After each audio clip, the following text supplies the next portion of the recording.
Monster Hunter World Iceborne's endgame can be a challenge for the best of hunters, but with the right weapons and builds, even endgame tasks can easily be achieved. I'm Darcblade, and we're back with even more amazing builds for Monster Hunter World Iceborne. In this episode, we're going to be taking a look at endgame builds for the Light Bowgun. The Light Bowgun is probably one of the most efficient weapons in the game. Whilst it may not be as flashy as some of the other weapons out there, it nonetheless can easily bring down the toughest monsters through a variety of different ammunition types. The builds I tend to use tend to focus on one specific ammo type, which results in different gameplay styles. Now, a disclaimer though for this series, these builds are aimed for endgame hunters, having completed the main story and having access to all armors and weapons the game has to offer. A large jewel collection is also desired, but you can always swap out the jewels here and there if you don't have what is shown in these videos. So the first build I use is the rapid fire build. This is a DPS focused build that focuses on rapid fire 2 ammunitions. So spread 2 rapid fire, normal 2 rapid fire, or pierce 2 rapid fire. For the purpose of this video, I'll be demonstrating a spread 2 rapid fire build. So for this you'll need the Fulgor Helm Beta, the Rex Roar Male Beta, the Rex Roar Braces Alpha, a Dogaron Coil Beta, and the Garuga Grease Beta. I'm also using the Razor Sharp Charm, and for my weapon I'm using Graceful Almeria, which is the Velkhana Light Bowgun, to which I've added attack increase augmentations, affinity increase augmentations, and then an augmentation of your choice, to which I've gone for a defense increase augmentation. Now, as for your jewels, you've got a few to play around with here. First of all, the main mandatory ones include spread jewels, as this is a spread ammunition build. These spread jewels will be replaced to match whatever ammunition type you want to favour with this. So for example, if you're using pierce ammunition, you would replace the spread jewels with pierce jewels, or if you were using normal shots, you would replace this with force shot jewels. Afterwards, I've gone for release jewels for the ammo up skill. These came with byproducts of protection jewels to provide us divine blessing. I've then gone for a tenderizer jewel to max out weakness exploit, expert jewels for some critical eye, and critical jewels to max out the crit boost skill. As for the jewels on the mantles, these are down to personal preference, to which I've gone for Challenger and Evasion jewels on the Glider mantle and KO jewels on the Impact mantle. So if you've done what I've done here, you should have a build with 150 health, 100 stamina, which will be 200 health and 150 stamina when you're on a hunt and taking all your relevant consumables. You'll have an attack of 393 with 55% base affinity, which will be 100% affinity so long as you're attacking monster weak points that have been tenderized through clutch claw attacks first. You have low deviation. For the custom mods, I've gone for a close range up mod and then 3 evading reload mods. And as for your defenses, you'll have a strong defense of 930, that is strong against fire, a little bit weak to thunder or dragon, but unfortunately very weak to water and ice. But as for the skills, you have Critical Eye level 7, Critical Eye increases the base affinity of this build. You have Attack Boost level 4, increasing the raw attack of this build, and at level 4 it also provides you with a bonus 5% affinity. You have Health Boost level 3, boosting our health to that potential maximum of 200. You have Ammo Up level 3, increasing the amount of ammunition we have in a magazine. As we are using spread 2 rapid fire with this build, we really only need to get ammo up to level 2, but ammo up at level 3 also benefits the utility based ammunition types such as paralysis, sleep, and so on. Anyway, you have critical boost level 3, increasing the damage of our attacks when we crit a monster. You have weakness exploit level 3, weakness exploit increases our affinity by a set percentage when we're attacking monster weak points, and this bonus affinity is increased even further should we tenderize those weak points first through clutch claw attacks. You have Divine Blessing level 3. Divine Blessing is a decent defensive skill. It gives you a chance at taking reduced damage when you take a hit from a monster. You have Spread Shots level 2, increasing the damage of spread ammunition. Remember, depending on the ammunition type you are using, you would replace spread shots with piercing shots or normal shots, which does pretty much the same for those said ammunition types. Anyway, you have the Spare Shot skill level 1. This gives you a chance of not consuming a bullet when you fire your weapon, ultimately leading to less time reloading. And as for the mantle skills, you have Agitator at level 3. Agitator is a wonderful skill that kicks in when a monster becomes enraged, increasing our attack and affinity. You have Slugger level 2, increasing the knockout potential of this build, and then finally you'll have Evade Window level 1, increasing the invulnerability period when we perform dodges. So there you have it. As you can see, it is a pretty straightforward DPS build, combining many DPS skills as well as a few utility ones. But unfortunately, every build has its pros and cons. The biggest pros for this build is its high DPS, combining many DPS skills including attack boost, critical eye, weakness exploit, crit boost, and spread shots, means that the damage output with this build can be quite high. Just remember to always aim for monster weak points. On top of that, it's a build that has quite a few quality of life skills for the Light Bowgun, including health boost, ammo up, divine blessing, and the spare shot skill. And finally for the pros, it's also a build that can use pretty much any rapid fire ammo except for elemental ammo. Like I said at the start of this build, the main ammunition type we're focusing on are spread 2 rapid fire, pierce 2 rapid fire, or normal shots 2 rapid fire. All you would have to do is swap out the spread duels to match whatever ammunition type you preferred. But every build unfortunately has cons. The main con for this build, I would say, is you can put yourself in harm's way thanks to the build being focused around spread ammunition. Spread ammunition requires a hunter to be quite close to a monster and thus putting them in harm's way more often. But so long as you're on point with your evade reloading and dodges, you should be alright. The other major con for this build is unfortunately its elemental weaknesses. It's really only strong against fire and it's kind of weak to all the other ones out there. But this can be countered slightly by wearing the various elemental mantles. But regardless, this is a decent DPS build if you like rapid fire ammunition. It's also a decent build to use if you're not really fussed about set bonuses. So long as you're on point and accurate with your shots, you'll be able to take monsters down quite quickly with this build. Which brings us on to the next build, which is the True Critical Element build. This build is an elemental DPS build, making use of high affinity combined with elemental ammunition. For the purpose of this build, I'll be showing off a water element build, but the weapon we're using can also work with the thunder element. So for this, you'll need the Golden Loon Helm Beta, the Silver Soul Meld Beta, Silver Soul Braces Beta, Silver Soul Coil Beta, and the Silver Soul Greaves Beta. I'm also using a Flood Charm 5, although you can replace this to match whatever element you want to use if you're using something else. And for my weapon, I'm using the Soulfire Rasp Sticks. This is the Lunostra / Safi'Jiiva Light Bowgun. This has an affinity increase augmentation, elemental up augmentation, and then an augmentation of your choice, to which I've gone for another defense increase. As for your jewels, you have a few to play around with here. Firstly, I've gone for release jewels to give us the ammo up skill. I've then gone for tenderizer jewels for that weakness exploit, a stream jewel to max out the water attack skill for this build. Of course, you would replace this to match whatever element you are using if you want to use something else. I've then gone for expert jewels for some critical eye, mighty jewels for maxed out maximum might, protection jewels for divine blessing, vitality jewels for health boost, a phoenix jewel for that coalescence skill, and then finally I've gone for a medicine jewel for the recovery up skill.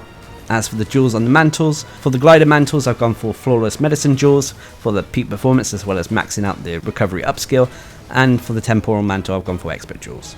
So if you've done what I've done here, you should have a build with 150 health, 100 stamina, which will be 200 health, and 150 stamina when you're on a hunt and taking all your relevant consumables.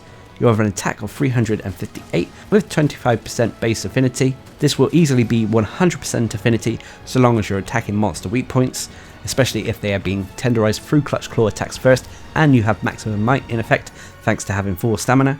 You have a low deviation. For the custom mods, I've gone for recoil suppressors and a deviation suppressor. And as for your defenses, you'll have a strong base defense of 954. That is exceedingly strong against fire and dragon, but unfortunately weak to the other elements. As for the skills, you have water attack level 6. Water attack increases the water rating and damage of water ammunition we use with this build. And of course, if you are using thunder ammunition, you can replace this with thunder attack so long as you replace the charm and associated duel. You have slinger capacity level 5. This is a byproduct of the gear, but allows us to carry more slinger ammunition into battle. You have health boost level 3, ammo up level 3, critical boost level 3. Now like I said in the last build, critical boost increases the damage of our attacks when we crit a monster, but it only increases the raw portion of the attack. It does nothing for the elemental portion. You have weakness exploit level 3, divine blessing level 3, maximum might level 3. Maximum might increases our affinity by up to 30% so long as we have full stamina and have had full stamina for a small duration of time. Maximum might can work well with bowguns, especially if they are not using evading reload. And with the light bowgun we're using on this build, the Soulfire Rasp Sticks, we're easily able to keep our distance from a monster, reload on the move, and thus not really use any stamina, and thus keep maximum might active for longer periods. Anyway, you have windproof level 1, a byproduct of the gear that helps resist minor wind effects and attacks. You have recovery up, which could potentially be level 3, increasing the amount of healing we receive through healing techniques such as taking a potion. You have critical eye at potential level 3. Spare shots level 1, coalescence level 1. Coalescence is a useful skill that when you remove a blight or other ailment on your hunter, you'll get increased raw attack, ailment buildup, and elemental damage.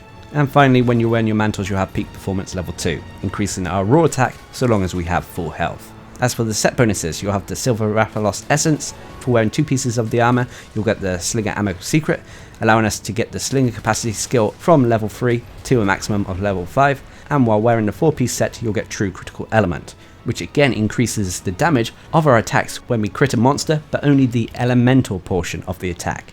And True Critical Element increases the elemental portion greatly, and is the whole reason behind this build. So there we have it. This is the build I tend to use when focusing on elemental damage with the Light Bowgun. Unfortunately, this build will suffer a little bit if you wanted to use any other ammunition type other than water and thunder. This is because the Sulfire Ras sticks doesn't really come with any other elemental ammunition types. And so if you were to swap this weapon out, you would also lose the spare shot skill because that is built into the Lunostra Safi'Jiiva weapon. If that is the case, you may have to make some adjustments with duels or even the charms. But every build has its pros and cons. The biggest pro for this build is its high elemental damage output. Having a maxed out elemental rating as well as the various affinity based skills including weakness exploit, critical boost, maximum might, and most importantly True Critical Element, you're able to bring down monsters quite quickly so long as you're taking into account their elemental weaknesses. Next is, again, this is a build that has quite a few quality of life skills for the Light Bowgun, including health boost, ammo up, divine blessing, and the spare shot skill. And finally, the last pro for this build is it's a build that can easily swap between water and thunder elements. But unfortunately there are cons.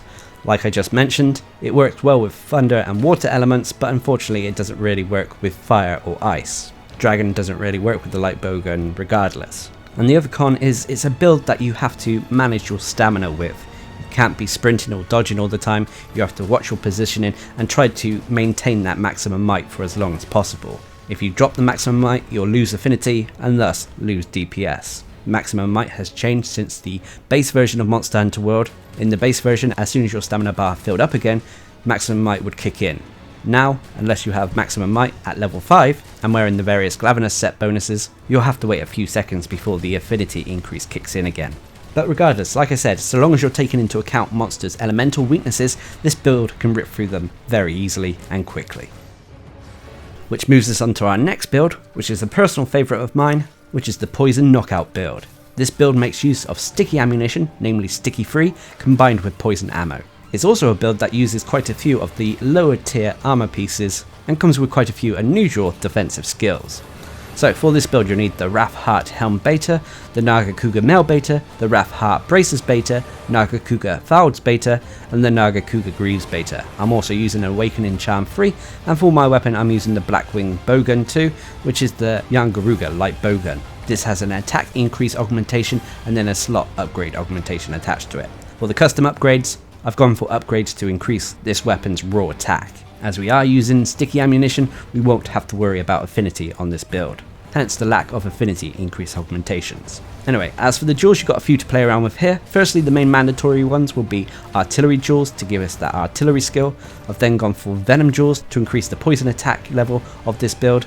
I've then gone for flawless vitality duels to give us peak performance as well as maximum health boost, which left me with 2 more duels to play around with, to which I've gone for jumping duels to max out evade extender and evasion duels to max out the evade window skill. As for the duels on the mantles, as I'm using mantles that really aid in our DPS, I've gone for KO duels to increase the knockout potential of this build by increasing the slugger skill. So if you've done what I've done here, you should have a build with 150 health, 100 stamina, which will be 200 health and 150 stamina when you're on a hunt and taking all your relevant consumables. You have an attack rating of 394 with 25% affinity. You'll have average deviation, and for the custom mods I've gone for recoil suppressors and 2 evade reloading mods. And when it comes to defense, you have an okay defense of 887. That is strong against water, neutral against fire and ice, but unfortunately weak to thunder and dragon. As for the skills, you have evade window level 5, greatly increasing the invulnerability window when we perform dodges. This really adds to the survivability of this build, and it's often an overlooked skill. Anyway, you'll have poison attack level 4, increasing the poison rating and build up when we're using poison ammunition. You have health boost level 4, ammo up level 3. Unfortunately with this build you need to get ammo up to level 3 in order to increase the sticky free ammunition clip size from 1 to 2, which is going to be the main source of our damage output. It is also why we've gone for 2 evade reloading mods. Anyway, you have peak performance level 3, Artillery level 3, increasing the damage of our sticky ammunition. You have Evade Extender level 3, increasing the distance at which we dodge. You have Windproof level 2, Stamina Surge level 1. Stamina Surge is a byproduct of the gear we're wearing, but allows us to recharge our stamina bar a little bit more quickly. You have Slugger level 2 when you're wearing mantles, increasing the knockout potential of this build, and as sticky ammunition has a natural knockout effect, the Slugger skill greatly benefits this playstyle. As for the set bonuses, you'll have the Nagakuga Essence True Spare Shot, which is an upgraded version of the Spare Shot skill, increasing the chance that we don't consume a bullet when we fire a weapon even more. And you'll have the Rathian Essence Poison Duration Up, increasing the amount of time a monster remains poisoned after it's been affected by the ailment. So there you have it. As you can see, it is a little bit of a quirky build. The Blackwing Bowgun may not be the strongest weapon out there when it comes to sticky ammunition. Sticky ammunition normally benefits from the highest raw attack you can possibly get, especially because when it comes to sticky ammunition, it's not affected by affinity whatsoever, at least the explosion portion, which is the main damage source of sticky ammunition. But the goal behind this build is to poison a monster first, and thanks to the Poison Essence, as well as the Yangaruga Light Bowgun's ability to use Poison 1 ammunition and Poison 2 ammunition with high clip capacities, manageable recoil, and good reload speeds, it means that you're able to really rack up some damage via the Poison ailment. So ultimately, we're combining poison with the sticky ammunition. So when a monster is poisoned, you'll follow this up with sticky ammunition shots until the poison wears off, and then you rinse and repeat. So really, our damage output is coming from the poison ailment and the explosions from sticky ammunition. But unfortunately, every build has its pros and cons. The biggest pros for this build is it's a wonderful build that doesn't have to worry about affinity, and ultimately, it doesn't even have to worry about using clutch claw attacks on a monster. Because sticky ammunition mostly deals fixed damage, it means you don't have to worry about tenderizing a monster body part first, or worrying about affinity. On top of that, it's a build that can really make use of the poison ailment, allowing for some constant damage over time that can easily be applied to the monster thanks to the Yangaruga Light Bowgun, and also thanks to the Poison Duration Up thanks to the Rathian Essence. It means that you can easily rotate between poisoning a monster and then going into sticky ammunition for a decent damage output. And finally, when it comes to pros and cons, this build is actually surprisingly defensive thanks to having an evade window at level 5 and evade extender. I often feel that evade window at level 5 is often overlooked as it is quite a skill investment, unfortunately, but with this build kind of naturally having it thanks to the armor pieces we're using, we're easily able to avoid monster attacks by simply dodging, and this coupled with the evade reloading makes the evade window for this build even more useful. But unfortunately, every build does have its cons. The main con for this build is you're going to have to be crafting ammunition on the fly all the time with this build. Whether you're crafting sticky ammunition or poison ammunition, you're going to have to get used to crafting ammunition on the radio menu, but this is something that Light Bowgun users and Heavy Bowgun users master over time. And the other major con for this build, which could be subjective, is it is a build that really does rely on evade reloading. If you don't like evade reloading, then this build is not going to be one to suit your playstyle. This is because the main source of our damage, the sticky free ammunition, reloads at an incredibly slow rate, and evade reloading just eliminates that altogether, allowing us to reload quickly. But there we have it. As you can see, it is a little bit of a quirky build, but I personally find this a fun build to use. So long as you're used to crafting ammo during a hunt via the radio menus, this build can bring down monsters quickly regardless of their elemental or ailment resistances, thanks to a combination of explosive knockout damage thanks to our sticky ammunition, and damage over time thanks to the poison ailment we can bring to a hunt. So let's move on to the next build, which is the Spread Ammunition build. This is a DPS build that uses Spread 2 ammunition. Now, on the whole, Spread 3 ammunition does a lot more damage than Spread 2 ammunition, but when we take into account the Namiel Light Bowgun, you'll find that you can create a build that can almost keep up with Spread 3 ammunition builds, while at the same time bringing a lot more versatility to a hunt. So for this build, I've gone for the Golden Headdress beta, the Kirin Jacket beta, the Shara Ishvalda Braces beta, Golden Obi beta, and the Garuga Greaves beta. I'm also using the Razor Sharp Charm, and for my weapon, I'm using the Black Actinula, which is the Namiel Light Bowgun. This has an attack increase augmentation and then a slot upgrade augmentation attached to it. As for your jewels, you've got a few to play around with here, to which I've gone for Challenger jewels to max out the Agitator skill, Vitality jewels to max out the Health Boost skill, Critical jewels to max out Crit Boost, Spread jewels to max out the Spread Shot skill, as we will be focusing on Spread 2 ammunition, Expert jewels for some Critical Eye, and then finally the jewels on our mantles. The Impact mantles have Flawless jewels, and the Rocksteady mantle has Protection jewels. So if you've done what I've done here, you should have a build with 150 health, 100 stamina, which again will be 200 health and 150 stamina when you're on a hunt and taking all your relevant consumables. You have an attack of 390 with 55% base affinity, which will be 100% affinity so long as you're attacking monster weak points that have been tenderized through clutch claw attacks first, and this can easily be accomplished as well once the agitator skill kicks in, which grants bonus affinity. Unfortunately, you'll have high deviation, but for the custom mods we've gone for recoil suppressor and 3 close range up mods. As for the defense, you have a decent strong defense of 925 that is strong against fire, thunder and dragon, but unfortunately weak to ice and water. As for the skills, you have critical eye level 7, you have agitator level 5. As I mentioned before, when a monster becomes enraged, it increases our attack and affinity, and agitator works really well in Monster Hunter World Iceborne as you can kind of control when a monster becomes enraged thanks to using the clutch claw's flint shot. Anyway, you have health boost level 3, crit boost level 3, weakness exploit level 3, spread shots level 2, peak performance at a potential maximum of level 3, divine blessing at a potential level 3, and spare shot level 1. You'll also have the set bonus Rajang's Rage ballistic skill, which when it comes to ranged weapons shortens the distance before ammos reach their maximum power, so it basically affects the critical distance.